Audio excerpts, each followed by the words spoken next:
Senhor, que o Espírito Santo, que Ele nos ensine, que Ele nos ilumine, para que o que nós vamos ver na Palavra de Deus hoje seja realmente o Evangelho puro, claro e perfeito, da forma como o Senhor ensinou. Amém. Amém. A gente pode estudar muito, a gente pode procurar muitos recursos, e isso, não estou dizendo que isso não é bom, mas não tem maneira mais eficaz de entender o Evangelho do que debaixo da revelação do Espírito Santo. Ele é, como diz, acho que é Paulo que fala isso, né? O bispo, o Pedro, não lembro agora, ele é o bispo das nossas almas, né? Bispo quer dizer o ensinador, basicamente é isso. E eu queria convidar os irmãos para a gente refletir hoje sobre a carta aos Hebreus, precisamente capítulo 12. O escritor da carta aos Hebreus, ele nos diz o seguinte, no capítulo 12: portanto, também nós, que temos a rodear-nos de tão grande nuvem de testemunhas, desembaraçando-nos de todo o peso e do pecado que tenazmente nos assedia, corramos com perseverança a carreira que nos está proposta. Ele fala isso, a gente precisa entrar no contexto. Todo o capítulo 11, ele relembra, ele relembra Moisés, ele relembra José, ele vai dando os testemunhos de fé de todo esse povo, e dos profetas, e de Sansão, e de todo mundo. Ele está relembrando esses personagens para os hebreus, e aí ele diz, então, se a gente está rodeado dessa nuvem, de todos esses testemunhos verdadeiros que estão na palavra de Deus, quanto mais nós temos que nos livrar do peso do pecado e correr a corrida que nos foi proposta. Na tradução literal, a Bíblia diz assim, nos livrar, e aí é uma palavra só, que para o português não dá para traduzir. Ela diz assim, nos livrar do pecado que cerca, enreda e imobiliza. É tudo uma palavra só em grego. Cerca, enreda e imobiliza. O pecado que te cerca, te prende na rede, te amarra e ainda te imobiliza, te deixa parado, sem correr a corrida. Então o pecado, os erros, é isso que ele faz com a gente, te neutraliza, imobiliza, acaba com a tua vida espiritual. E aí? Correndo a carreira que nos está proposta, olhando firmemente para o autor e consumador da fé, Jesus, o qual, em troca da alegria que lhe estava proposta, suportou a cruz, não fazendo caso da ignomínia, e está assentado à destra do trono de Deus. Vamos lá. O autor e consumador da fé, que não deu bola, não deu atenção para a desonra que ele sofreria na cruz, olhando para a promessa que ele tinha para depois, que era sentar à direita de Deus Pai Todo-Poderoso. O que o autor está nos dizendo? Gente, vocês têm que correr a corrida da fé, olhando para Jesus, seguindo o exemplo dele, que não se importou passar vergonha e desonra, porque ele sabia que tinha uma recompensa depois. O que o Senhor está nos ensinando aqui, através dessa carta, gente, olhem para a recompensa, como Jesus também olhou. Ele está dando um incentivo. E é isso que ele está falando. Ele está preparando os hebreus, né? E nós também, para falar uma coisa muito dura para o coração humano. Por isso que ele está dizendo, vocês têm que olhar para Jesus. Jesus suportou toda aquela vergonha porque ele sabia que ele teria uma recompensa depois. Nós precisamos nos desenrolar do pecado, abandonar o pecado, por quê? Porque sabemos que temos uma recompensa depois. Sabemos que teremos uma recompensa depois. Então, o que ele está explicando aqui com essas palavras difíceis é, gente, não vale a pena continuar no erro, porque tem uma recompensa depois. Abandona o erro e toma posse da recompensa, toma posse da promessa. O autor hebreu, esse sujeito, eles falam que é um sujeito, alguns pensam até que é o apóstolo Paulo que escreveu essa carta, mas não se tem certeza. Mas o sujeito é muito esclarecido das coisas, ele tem muita clareza, né? E é essa clareza que a gente quer ter junto com ele aqui. Olha só, considerai, verso 3, considerai, pois, atentamente aquele que suportou tamanha oposição dos pecadores contra si mesmo, para que não vos fatigueis, desmaiando em vossa alma. Né? Então considera Jesus, que teve toda a oposição, inclusive a igreja da época, tudo foi contra ele, mas nada o parou. Nada o parou. Nada. Ele diz assim, para que vocês não se cansem e acabem desistindo. Desmaiando em vossa alma desistindo, perdendo a luta.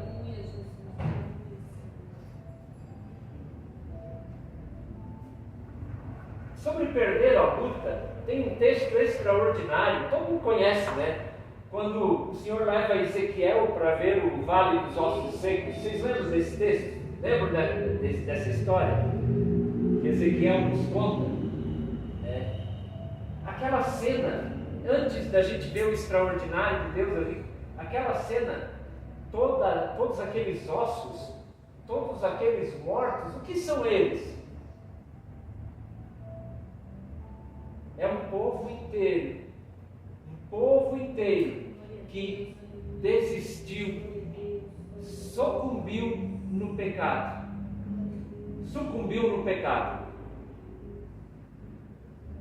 Desistiu. Naquela ocasião o Senhor fala, profetiza,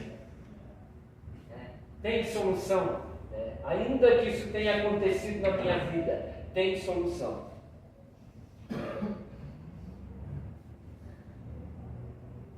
Verso 4. Ora, na vossa luta contra o pecado, ainda não tendes resistido até ao sangue.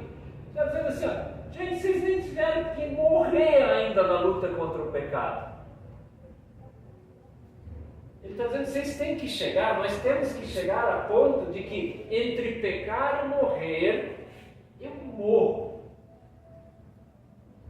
É isso que ele está dizendo. Mas vocês, nós no caso, a gente nem teve que chegar nesse ponto ainda. E aí ele começa a bater. Verso 5: e estáis esquecidos da exortação que, como a filhos, discorre convosco. 2 pontos. Filho meu, não menosprezes a correção que vem do Senhor, nem desmaies quando por ele és reprovado. Não despreze a correção que vem de Deus, nem desista, nem caia, nem fraqueje quando aquilo que você fizer for reprovado por Deus.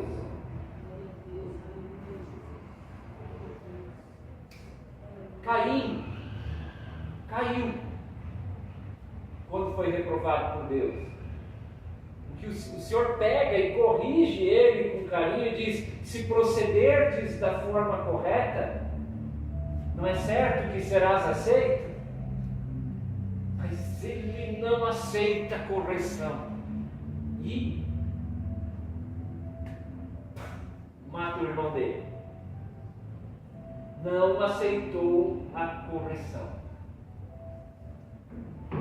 Percebe como é o ser humano? A gente é assim. O que ele está dizendo aqui é: olha, vocês olhem, né, só recapitulando, olhem para a recompensa que vem, para que vocês sejam capazes, tenham um coração aberto, não se importe de passar vergonha, de ser corrigido por Deus. Deixa Deus te corrigir. E essa correção, irmãos, às vezes vem por uma palavra, vem por um irmão que te fala um negócio, te mostra uma coisa na Bíblia e diz que tu está fazendo errado. Isso que tu está fazendo não é bom, não é correto, não agrada a Deus. E é difícil para a gente aceitar isso, não é? Às vezes, ainda quando é de um pastor, a gente dá, o pastor está falando. Agora, quando é de um irmão que a gente julga ser menor do que a gente, aí não dá. Né? Primeira coisa que a gente sente no coração: o que tu está querendo me ensinar? Está querendo ensinar o padre a rezar a missa, né? Como a gente fala aí. Né? Irmãos, às vezes Deus usa alguém pequenininho, o que a gente julga ser pequeno, mas que para Ele é grande, para corrigir a gente. Glória a Deus, aleluia. E a preocupação do autor dessa carta é nos ensinar para os hebreus a aceitar essa correção, a ser humilde. Ele diz: Jesus se humilhou, gente. Por que vocês não podem? Por que nós não podemos nos humilhar? Isso é diferença entre vida e morte. Ele vai falar logo adiante. Olha, porque o Senhor corrige a quem Ele ama e açoita a todo filho a quem recebe. É para a disciplina que perseverais. Deus vos trata como filhos, pois que filho há que o pai não corrige? Mas ele está falando assim, ó, a gente simplificando. Deus, Ele corrige e até trata às vezes com açoite, com a vara, né? Como a gente antigamente podia bater nos filhos com varinha, né? Hoje em dia não pode mais. Aquele que Ele trata como filho. É filho. Ser corrigido é a prova de que o Senhor está olhando para você e para mim como filho. E por que Ele está falando isso? Para a gente se alegrar quando a gente é corrigido e não ficar envergonhado, achar ser orgulhoso. Sabe, ser grato: meu Deus, eu estou sendo corrigido. O meu pai olha para mim como filho. E a comparação que ele faz é: pois tem algum filho que não é corrigido pelo pai? Quem aqui é pai e mãe sabe, né? Você não corrigiu seus filhos quando eles eram pequenos? Quando você foi filho, você não foi corrigido pelos seus pais ou por alguém que cuidou de você? Pois então, ele está dizendo: Deus faz a mesma coisa contigo. O que ele está dizendo? Não entenda isso como um desastre, mas como o amor de Deus se manifestando na tua vida. Glória a Deus. Santa Tremão. É para a disciplina que perseverais. Deus vos trata como filhos. E se é para a disciplina, aqui, ele diz assim, ó, é para a vida. Na NTT, ou melhor, no comentário da King James, que é uma Bíblia americana, ele fala assim, ó, ele diz: é para a vida que Deus vos corrige. Ele está te treinando, te capacitando para a vida, quando Ele te corrige. Mais um motivo para dizer assim, olha, né, a Aceita a correção, porque isso vai resultar em vida. Como que eu quero ter vida se eu não aceito correção?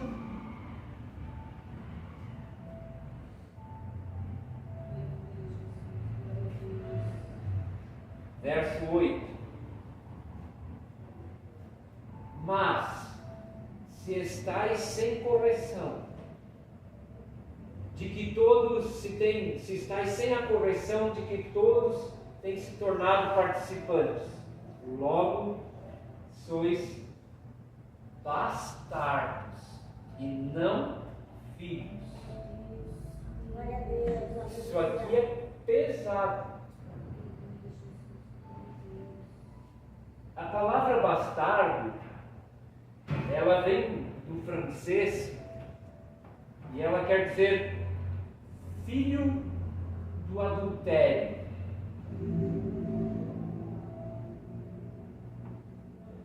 Se o Senhor não está te corrigindo, tu é um filho do adultério. Ainda em outras palavras, um filho que não aceita correção.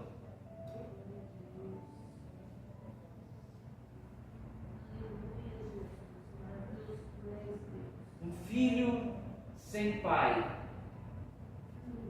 Muitas vezes não porque o pai o nega, mas porque o filho nega a correção.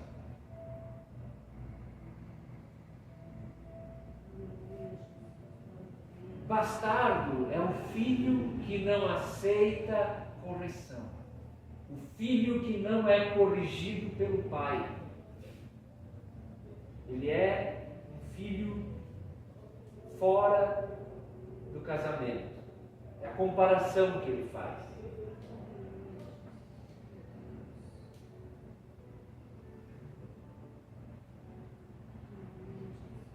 Olha, ele diz assim no verso 9: além disso, nós tínhamos os nossos pais, segundo a carne, que nos corrigiam e respeitávamos. Não havemos de estar em muito maior submissão ao Pai espiritual, e então viveremos. Os nossos pais, aqui na terra, nossos pais na carne, né? Pai e mãe, eles nos corrigem para nos dar uma vida melhor. E ele diz: quanto mais aquele que é do Espírito, por que não aceitar a correção dele? Porque isso vai te dar vida, vida verdadeira, vida eterna, viver para sempre. Olha para a recompensa. Viver para sempre é a recompensa. Vocês já pararam para pensar nisso? Por que eu quero ser corrigido pelo Senhor? Porque eu quero viver para sempre. Amém. Glória a Deus. A eternidade, ela é tão verdadeira que está no coração de cada um. Vocês percebem? Quando tu olha para o teu coração, a impressão que a gente tem é que a gente não vai morrer amanhã, né? Nem depois, e nem daqui a 10 anos, e nem daqui a 30. A sensação que a gente tem já não é essa. A gente vai viver muito. E é engraçado porque a idade vai passando, né? A idade vai chegando e a gente continua com a mesma sensação. Sabe? Porque isso já está aqui, ó, no teu coração. Deus te fez, o Senhor te fez para ser eterno, para viver para sempre. E essa é a recompensa. Viver para sempre com Ele. Olha para frente, olha para a recompensa.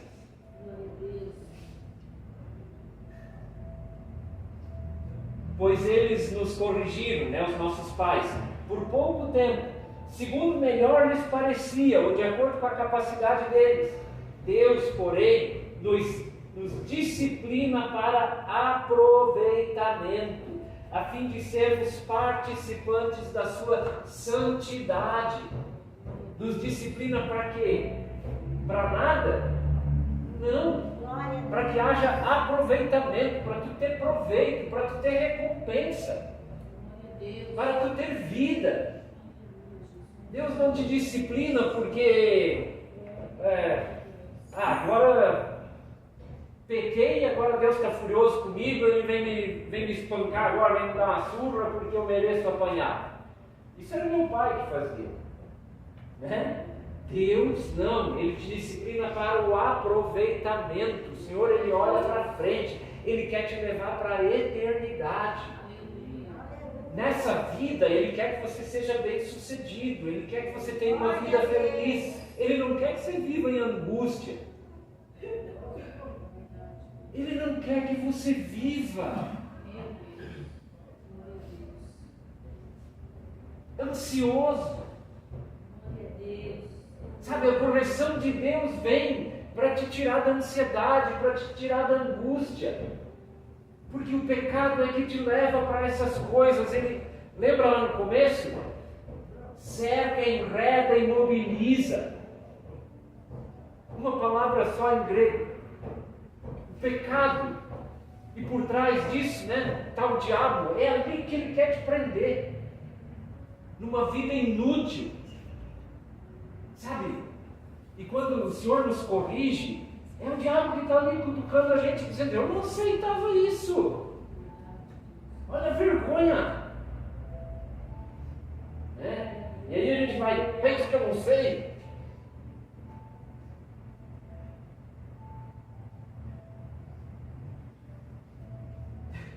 Tem uma cena muito engraçada que eu lembro sempre com essa frase, né? A irmã do Mateus, uma vez a gente estava andando de bicicleta, tinha um morro assim muito grande, liso. E ela estava com uma bicicleta que o pneu era um pneu para andar no asfalto, assim, sabe? E eu disse: cuidado, é muito liso aí, se tu frear tu cai. A resposta foi: pensa que eu não sei? O que vocês acham que aconteceu? Caiu. Não se machucou, glória a Deus, né? Mas é a mesma coisa com a gente. A gente fala para Deus assim: pensa que eu não sei, né? É difícil de imaginar isso quando a gente olha assim: ah, Deus, o Senhor. Mas quando é aquele irmão que às vezes é recém-convertido, ou quase não sabe nada da palavra, e vem e te diz assim: ô, acho que ali tu deu uma mancada, hein? Acho que o Senhor não gostou disso. Aí a gente tem esse sentimento, né, de dizer para aquele irmãozinho: pensa que eu não sei, né? Vai cair lá na frente, entendeu? Vai cair, vai tomar tombo. Isso é disciplina de Deus, né? A vergonha depois é maior, né, quando a gente cai, né?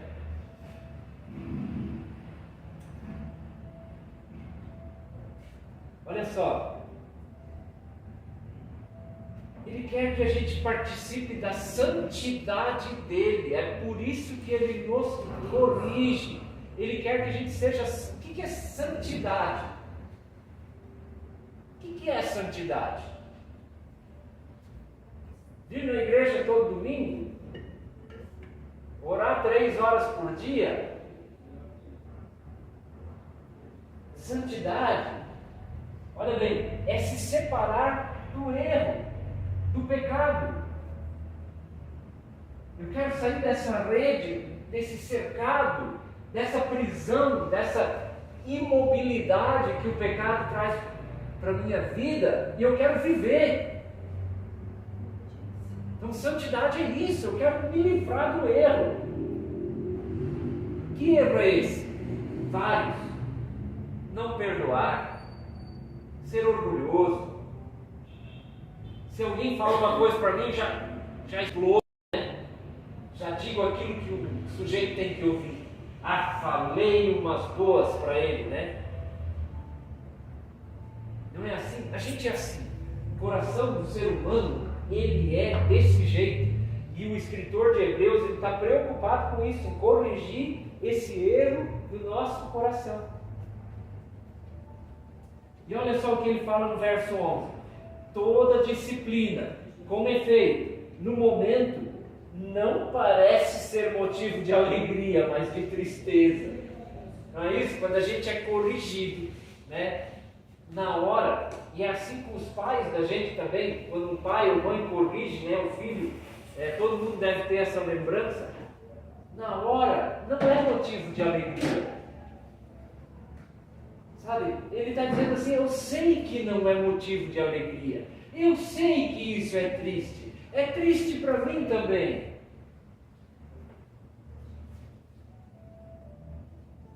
Ao depois, entretanto, produz fruto pacífico aos que têm sido por ela exercitados, fruto de justiça.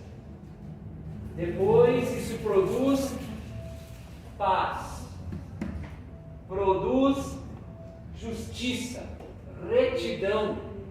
Percebe? A correção vai te trazer paz, retidão. Quando tu aceita a correção, a sensação que vem depois é a melhor do mundo.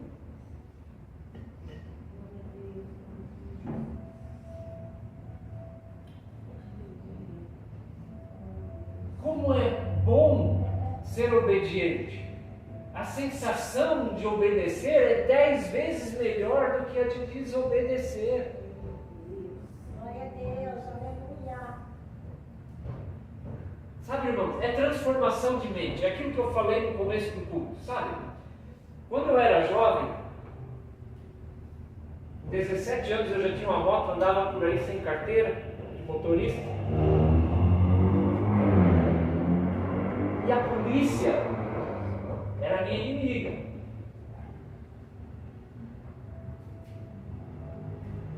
Esse é um pensamento errado. Sabe? Hoje, meu Deus, quando eu vejo a polícia trabalhando, ou se eu sou parado numa blitz, ou se a polícia está de olho em mim, no que eu estou fazendo, eu me alegro. Percebe a diferença que faz? Sabe por quê? Que eu penso, poxa, que bom, né? A polícia está trabalhando, as autoridades estão trabalhando para manter a lei e a ordem, e eu não preciso ter medo deles.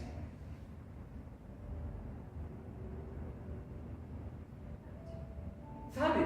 Essa é a melhor sensação do mundo. Isso para mim foi uma libertação, gente. Sabe? É uma libertação isso. A sensação é ótima. E a gente olha a cultura que criam na gente, até nos filmes que a gente assiste, né? Quanto filme que tem que a polícia, na verdade, é o bandido? Ah, mas tem policial corrupto? Tem também, irmãos. Tem também. A gente ora por eles, para que eles sejam honestos, sejam certos, sejam direitos, que eles cumpram o seu dever, né? Aí se eu estou irregular, por exemplo, estou usando isso como exemplo, tá? Acontece. A gente erra e a consequência do erro é a gente ter problemas com a polícia. Eu estou usando isso só como exemplo, podia usar dezenas de outros exemplos. Mas, sabe, o que acontece ali quando a gente é punido? É uma correção.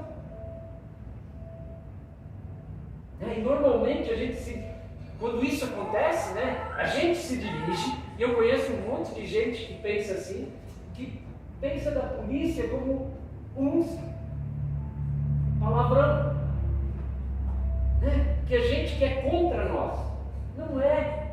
Esse pensamento é errado. Então nós precisamos, o que Hebreus está dizendo é: livrem-se desse tipo de pensamento. Estou usando só como exemplo, porque esse pensamento é errado. Se livra desse pecado, se livra desse erro e viva feliz.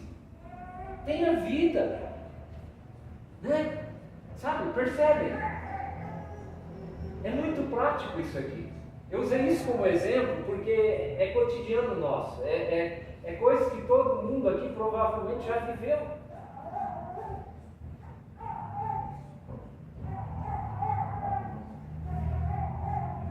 Fruto de justiça e retidão. Por isso, reestabelecei as mãos decaídas e os joelhos trôpegos.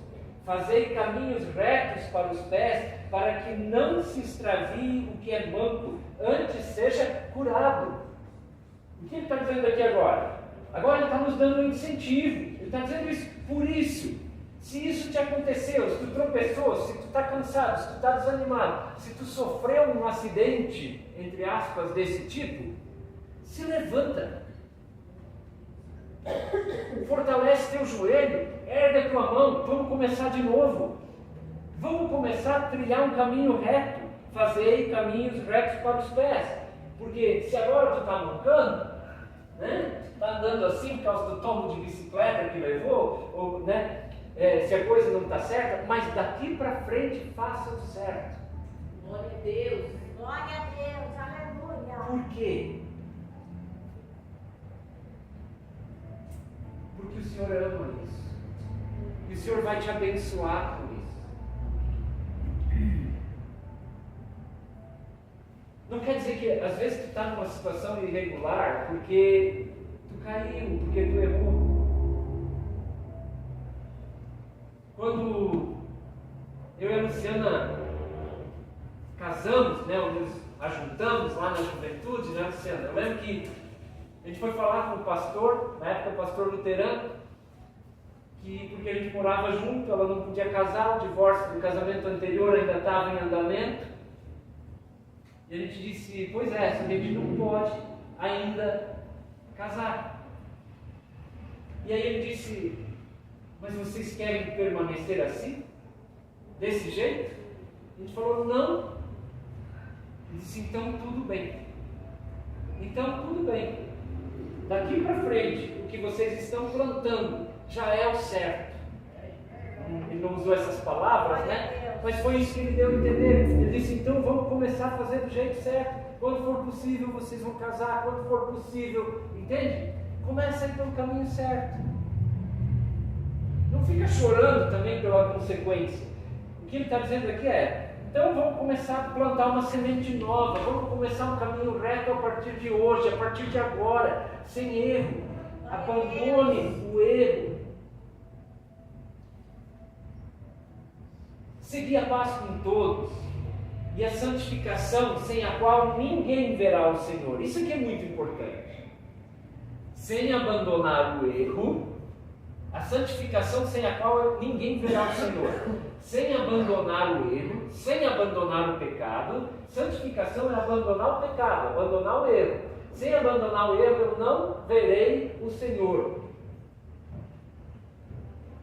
E quando eu acho que eu andando no erro eu estou certo, a visão que eu tenho de Deus não é clara, é distorcida, é torcida, é retorcida, é enviesada. Eu não consigo ver Deus, não consigo ver o amor de Deus, porque a minha cabeça, a minha mente, ela faz um Deus errado. Um Deus que é modelado conforme eu acho que tem que ser. Sabe? Senhor, eu estou errando, mas também é porque tem uma desculpa para andar no erro. Essa é uma visão distorcida de Deus. Eu não verei o Deus verdadeiro enquanto eu penso desse jeito. Eu preciso me livrar e me desenredar e me libertar do pecado. Senão eu não verei a Deus, não conhecerei o amor, o verdadeiro amor de Deus. Olha só. Entretanto, diligentemente, porque ninguém seja faltoso, separando-se da graça de Deus, e nem que haja alguma raiz de amargura que brotando vos perturbe, e por meio dela muitos sejam contaminados. Raiz de amargura é um negócio muito forte. Tá? O que é uma raiz de amargura que vem a brotar? Tem uma árvore lá em casa, atrás de casa, um pando, né, Mateus? A gente chama de pé branco aquele negócio. A raiz dela, ela se espalha por baixo do terreno, e daqui a pouco, quando tu vê, sai um brotinho lá, ó, longe dela. Raiz de amargura é um negócio que está enterrado aqui dentro do meu coração, que ninguém vê.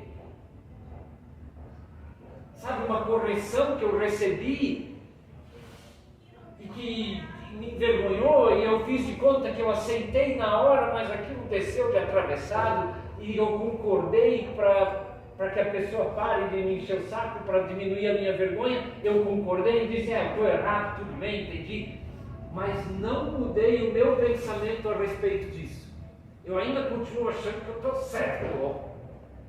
E daqui a pouco, esse negócio brota, aparece. Sabe quando que aparece? Quando a gente entra em dificuldade, quando a gente entra em discussão com algum irmão, aí aquela amargura vem para fora, aquele negócio vem, de repente a gente vomita, toda aquela sujeira que está escondida aqui dentro, o brotinho vem para fora, e essa árvore cresce. E o que ele está falando aqui é: livre-se disso. Não pode ter raiz de amargura na tua vida, porque isso vai te matar, isso vai te perturbar e vai matar um monte de gente junto contigo. Livre-se disso. Aceita a correção com amor. É forte, né, irmãos? É profundo. Nem haja algum impuro e profano como foi Esaú, o qual por um repasto, ou por um prato de uma comida nem tão boa, vendeu o seu direito de ser o primogênito.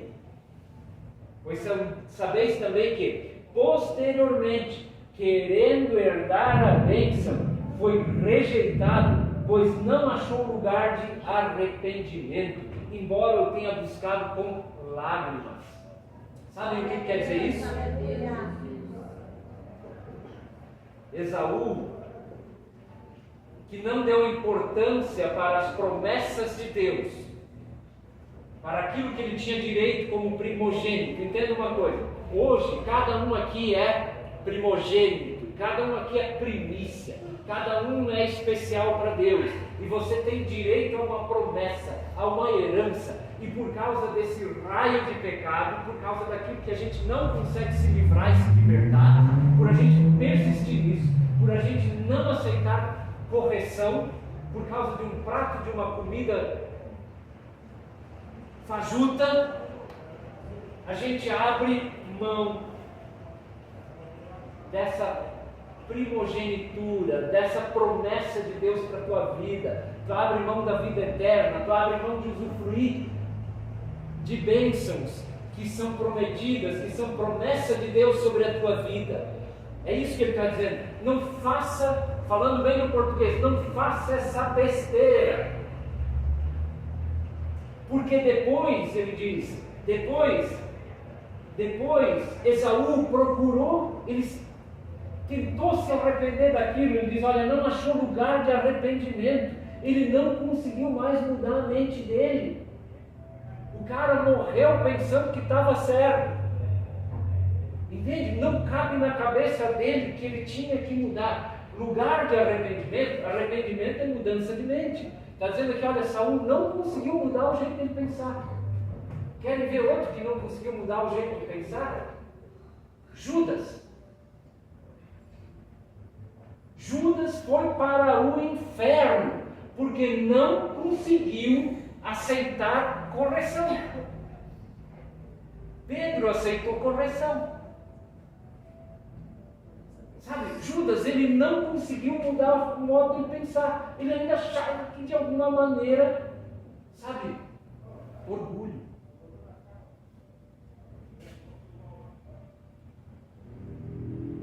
E aí, para terminar e nos dar um incentivo, eu vou ler só alguns versos da última. Eu vou resumir, na verdade, o final. Ele diz assim, ora, não tendes chegado ao fogo palpável ao fogo palpável e ardente, e à escuridão, e às trevas, e à tempestade, e ao clamor da trombeta, e ao som das palavras, tais que quantos a ouviram suplicaram que não lhes falasse mais. Sabe do que ele está falando aqui? Vocês não estão chegando aos pés do Monte Sinai para falar com um Deus poderoso, que uma montanha está pegando fogo e que vocês não podiam nem encostar no monte e que qualquer um que chegasse perto seria morto. Verso 22. Mas tendes chegado ao monte Sião, a cidade do Deus vivo, a Jerusalém celestial, a incontáveis hostes de anjos, a universal assembleia e igreja dos primogênitos, dos escolhidos, dos arrolados nos céus, e a Deus, o juiz de todos, e aos espíritos dos justos e aperfeiçoados, e a Jesus, o mediador da nova aliança. Ele está dizendo assim: por que vocês estão com medo ou têm vergonha de serem corrigidos por Deus? Vocês estão se achegando e sendo corrigidos, para resumir em uma palavra só, por Jesus, que é a manifestação do amor de Deus. O cara que entregou a vida por nós na cruz, pagou a nossa conta de pecados, que era impagável. Ele pregou a nossa dívida, como diz Paulo, o escrito de dívida que tinha contra nós, ele pregou na cruz, e é dele que vem a correção. Por que não aceitar ser corrigido e começar a pensar de modo diferente? Jesus.